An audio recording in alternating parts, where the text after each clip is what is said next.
சதாசிவசமாரம்பாம் யதிசேகரமத்யமாம் லக்ஷ்மீவல்லபபர்யந்தாம் வந்தே குருபரம்பராம்.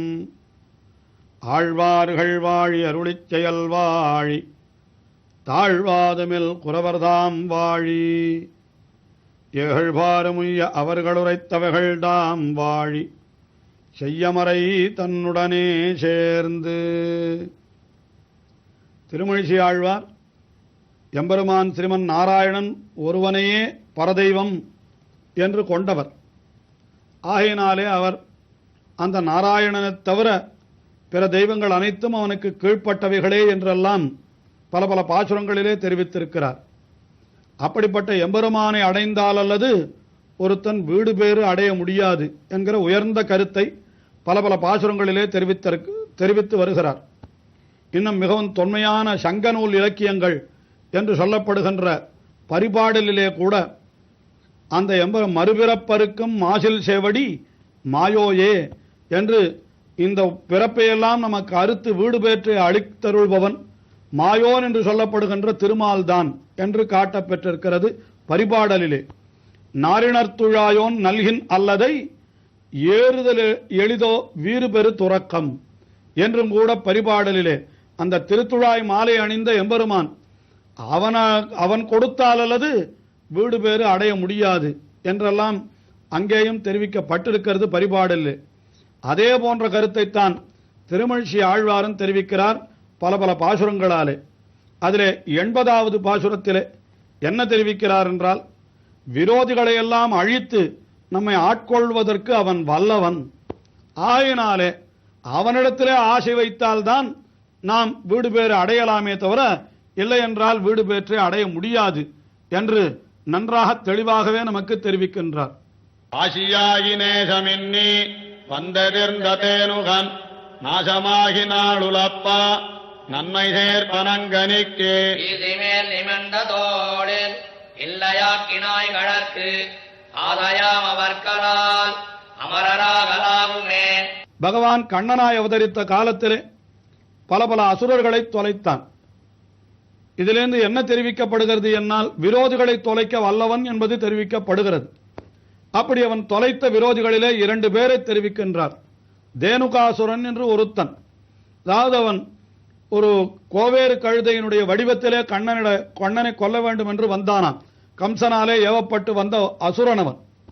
அவனை கண்ணபிரான் கொன்று விட்டான். அதை முதலிலே தெரிவிக்கிறார். அடுத்தபடியாக வத்சாசுரன் கபித்தாசுரன் என்று 2 அசுரர்கள் வந்தார்கள். அதாவது ஒருத்தன் விளாம் பழமாக இருந்தான், மற்றொருத்தன் கன்றின் வடிவிலே இருந்தான். கன்றை எடுத்து விளாம்பழத்திலே எரிந்து இருவரையும் அழித்தான் கண்ணன் என்கிற சரித்திரம் ஏற்கனவே பல தடவை நாம் அனுபவித்திருக்கிறோம். அந்த சரித்திரத்தை சொல்லுகிறார். இப்படி அந்த அசுரர்களை அழித்த எம்பெருமான் அவனுடைய திருவடிகளிலே ஆசை உடையவர்களுக்குத்தான் அந்த எம்பெருமானை அடைய முடியும் என்று தெரிவிக்கிறார். என்ன தெரிவிக்கிறார் என்றால், அந்த முதலிலே தேனுகாசுரனை வதம் செய்தான் அல்லவா, அதை தெரிவிக்கிறார். வாசியாகி நேசமின்றி வந்த தேனுகன். வாசி என்னால் அந்த கோவேறு கழுதை, வாசி என்னால் குதிரை போல இருக்கக்கூடிய ஒரு ஜந்து, அது ஒரு பிறவி. அப்படிப்பட்ட பிறவியிலே வந்து, அதாவது அந்த தோற்றத்திலே வந்தான் அந்த தேனுகாசுரன் என்பவன். அவனை வாசியாகி எப்படி வந்தான்? நேசமின்றி, அந்த கண்ணனிடத்திலே சிறிதும் நேசம், அந்த ஈடுபாடு, அவனிடத்திலே பற்று இல்லாதவனாய் அவனை கொல்ல வேண்டும் என்கிற விரோதம் வெறுப்போடையே வந்தான். அதைத்தான் வந்து எதிர்ந்தான் யாரு? தேனுகன். அந்த தேனுகனுக்கு என்ன செய்தான் கண்ணன் என்றால், அவன் நாசமாகி நாள் உழப்பா, அந்த நாசமாகி சென்று அவனுடைய நாள் அது உழப்பா என்றால் முடிந்து போகும்படியாக அவனுக்கு என்று இட்டு வைத்த நாள் எவ்வளவோ அவ்வளவு நாள் தானே அவனும் இருக்க முடியும். அந்த நாளை அழித்து விட்டான், கழித்து விட்டான் என்று தெரிவிக்கிறார். அதற்கு மேலே நன்மை சேர் பனங்கனிக்கு என்று நன்மை சேர் கனி, அதை இந்த இடத்திலே பனங்கனி என்றே தெரிவிக்கிறார். அதாவது உதிர்ப்பதற்காக அந்த விளாம்பழம் அதிலேதான் எரிந்தான். அந்த பனங்கனிக்கு அந்த அல்லது இந்த தேனுகாசுரனை அந்த பனங்கனி மேலே எரிந்தான் என்று சரித்திரம் சொல்லப்பட்டிருக்கிறபடியினாலே அதையே கூட நாம் கொள்ளலாம். இங்கே வத்சாசுர கபித்தாசுர சரித்திரத்தை நாம் கொள்ள வேண்டும் என்கிற அவசியம் கூட இல்லை. அந்த தேனுகாசுரனை அப்படி வீசி எறிந்தான். வீசி எறிந்த பொழுது ஏதோ பனம்பழத்தை உதிர்ப்பதற்காக ஒரு கல்லை எறிவது போல அந்த தேனுகாசுரனை எரிந்தான் அல்லவா? அத்தை தெரிவிக்கிறார் இந்த இடத்திலே. அப்படி வீசி மேல் நிமிர்ந்த தோள் என்னால், அப்படி பனங்கனிக்கு வீசி மேல் நிமிர்ந்த தோள், அப்படிப்பட்ட தோளை உடையவன் எம்பெருமான். தோளை உடையவனாய் அவன் என்ன செய்தான்? இல்லையா ஆக்கினான். அந்த தேனுகாசுரன் என்பவனை இல்லை என்றே ஆக்கிவிட்டான். அதாவது அவனை அழித்து விட்டான். ஆஹா, தேனுகாசுரனை சுழற்றி எறிந்தான், பனங்கனி மேலே எறிந்தான், பனங்கனியும் உதிர்ந்தது, தேனுகாசுரனும் அழிந்தான் என்று இப்படி சொல்லப்பட்டிருக்கிறது புராணத்திலே. அதைத்தான் இங்கே தெரிவிக்கிறார். வாசியாகி நேசமின்றி வந்த தேனுகன், அந்த தேனுகன் நாள் உலப்ப நாள் முடிந்து போகும்படியாக அவனை வீசினான். எப்படி வீசினான் என்றால் பனங்கனி உதிரும்படியாக வீசினான்.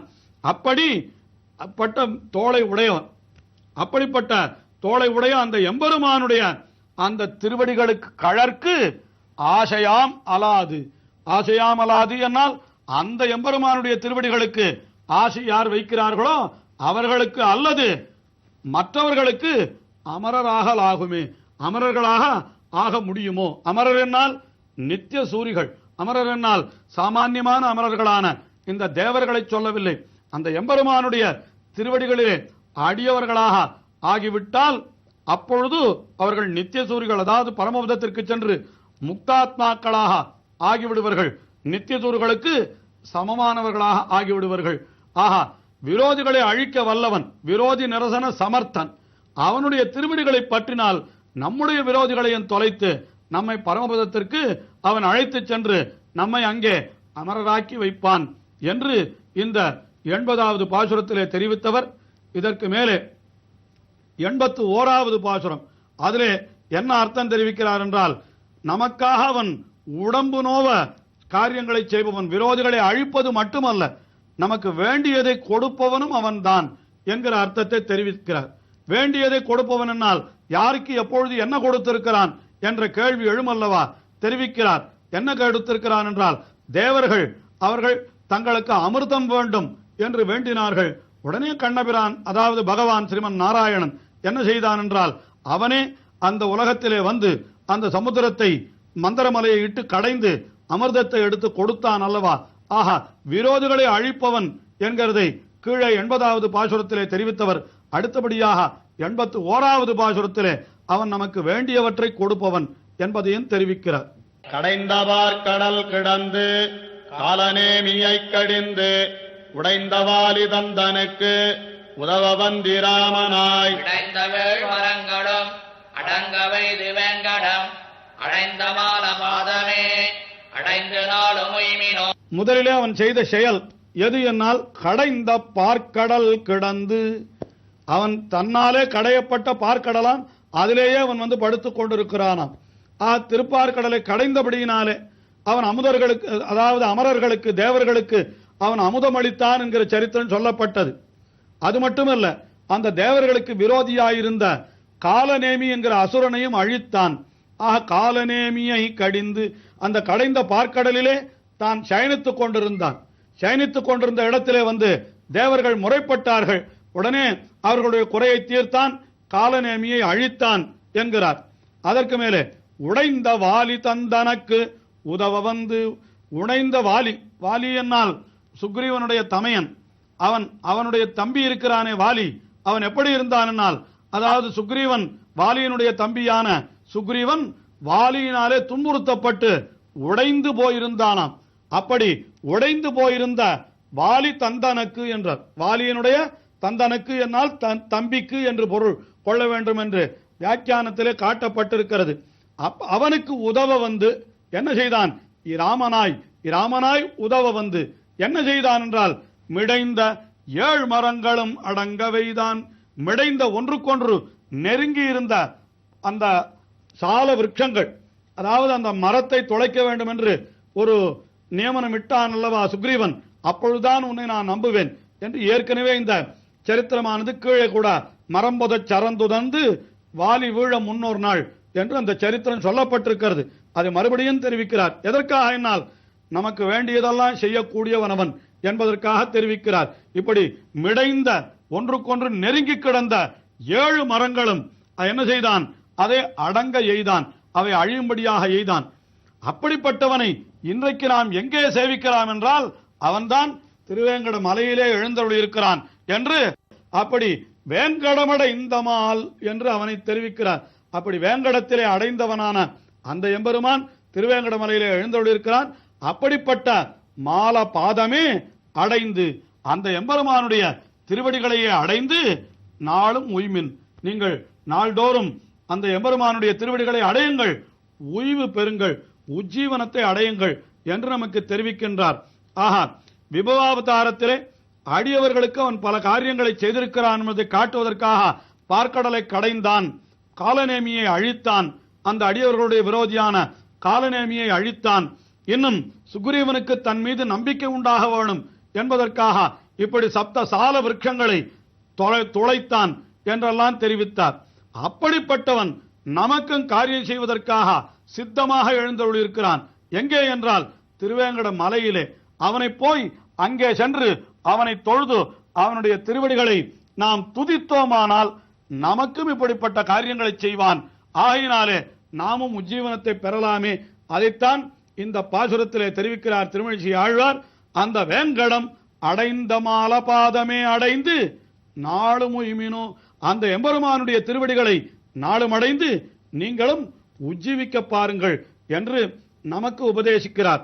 ஆஹா, விபவாவதாரத்திலே பல காரியங்களை செய்தவன் அந்த அவதாரத்தோடு அந்த காரியங்கள் முடிந்து விட்டது என்று யாரும் நினைக்க கூடாது என்பதற்காகத்தான் என்றைக்கும் பேராதபடிக்கு அர்ச்சாவதாரமாக எழுந்தருளியிருக்கிறான். அதிலேயும் திருவேங்கடமலை அது தலையான ஒரு திருக்கோயில், அங்கே போய் சென்று வணங்குங்கள் என்று நமக்கு திருமழிசை ஆழ்வார் உபதேசிக்கிறார். இன்னும் தொடர்ந்து அவருடைய பாசுரங்களை அனுபவிப்போம்.